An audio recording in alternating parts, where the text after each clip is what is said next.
Next preposition है अपना into.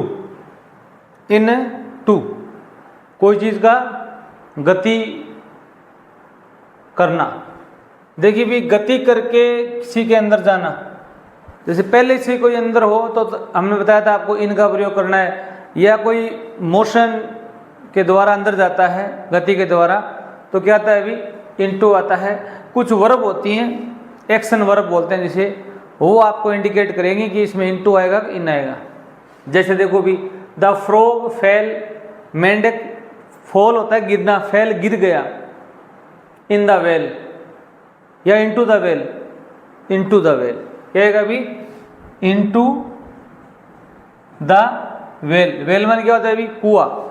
अब देखो नेक्स्ट सेंटेंस देखो, the frog is sitting, frog बैठा हुआ है, इनटू द वेल नहीं इन द वेल है, क्या आएगा अभी इन द वेल। मेंढक है वो पहले से कुएं के अंदर बैठा हुआ है, नहीं कि गति करके अंदर गए। अब क्या है अभी मेंढक है वो क्या है अभी कुएं में गति करके अंदर गया है कि गिरा है वो। ये थोड़ा सा ध्यान रखना, आप सेंटेंस को पढ़ोगे समझ में आ जाएगा। ही जंप्ड, वह कूदा, वह कुएं में कूदा, नहर में कूदा, तालाब में कूदा या कहीं कूदा, तो गति तो हुई इसमें कूदने जंपिंग में, तो इनटू द रिवर आएगा, क्या आएगा अभी into the river. He jumped into the river, नदी में कूदा। ये सेंटेंस देखिए भी मोहन इज स्विमिंग, मोहन तैर रहा है, इन द रिवर आएगा क्योंकि वो पहले से ही नदी के अंदर है। कूदेगा तो इनटू आ जाएगा, तैर रहा है या स्नान कर रहा है तो इन आएगा कभी इन। अब देखो अभी द रोबर्स, लुटेरे broke my house, broke into होता है जबरदस्ती घुसना, क्या होता है अभी ये फ्रेजल वर्ब होती हैं, जबरदस्ती घर के अंदर घुसना। तो रोबर्स हैं वो घर के अंदर घुसे, ब्रोक इनटू आएगा, क्या आएगा अभी ब्रोक इनटू।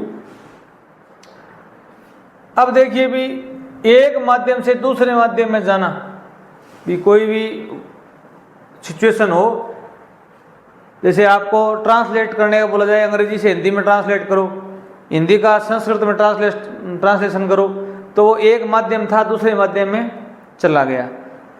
या फिर एक अवस्था से दूसरी अवस्था में बदलना, जैसे दूध था उस दही में बदल गया, दही था उसको छाछ में बदल दिया, या पानी था उसको अपना आइसक्रीम में बदल दिया या आइस में बदल दिया। इस प्रकार की अवस्थाओं में परिवर्तन के लिए क्या आता है अभी इनटू आता है। जैसे देखो अभी ट्रांसलेट इनटू इंग्लिश, इंग्लिश के अंदर ट्रांसलेशन कीजिए, इसका माध्यम बदल जाएगा, मीडियम बदल जाएगा।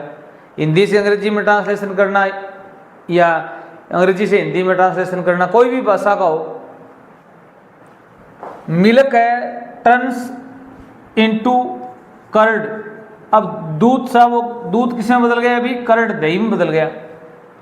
मिल्क टर्न्स इनटू कर्ड, दूध दही में बदल गया, इसकी अवस्था चेंज हो गई।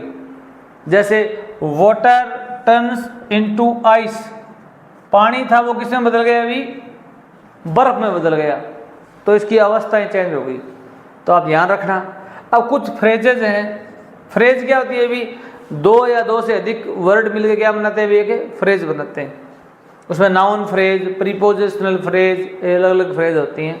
जैसे इंक्वायर्ड इनटू, इंक्वायर्ड इनटू होता है छानबीन करना, क्या होता है अभी इसके बाद में इनटू ही आता है में से। ब्रेक इनटू होता है सेंध करना, मारना या घर में घुसना। लुक इनटू होता है छानबीन करना। टर्न इनटू होता है बदलना, टर्न इनटू क्या होता है अभी बदलना। और सी इनटू होता है छानबीन करना। अब देखिए the police inspector inquired the case, police inspector है वो केस की छानबीन, पुलिस इंस्पेक्टर ने केस की छानबीन की, तो यहाँ पर इनटू आएगा, इसके बाद में हमेशा क्या आता है अभी इनटू। इंक्वायर क्या होता है, इंक्वायरी करना होता है पूछताछ करना। अब पूछताछ करना छानबीन करने के लिए इनटू का आता है। ब्रेक इनटू का हमने देख ही लिया, घर में घुसना, छेद करना, चोरी करने के लिए। तो इस प्रकार की फ्रेजों के साथ, फ्रेजेस के साथ में इनटू का प्रयोग करना।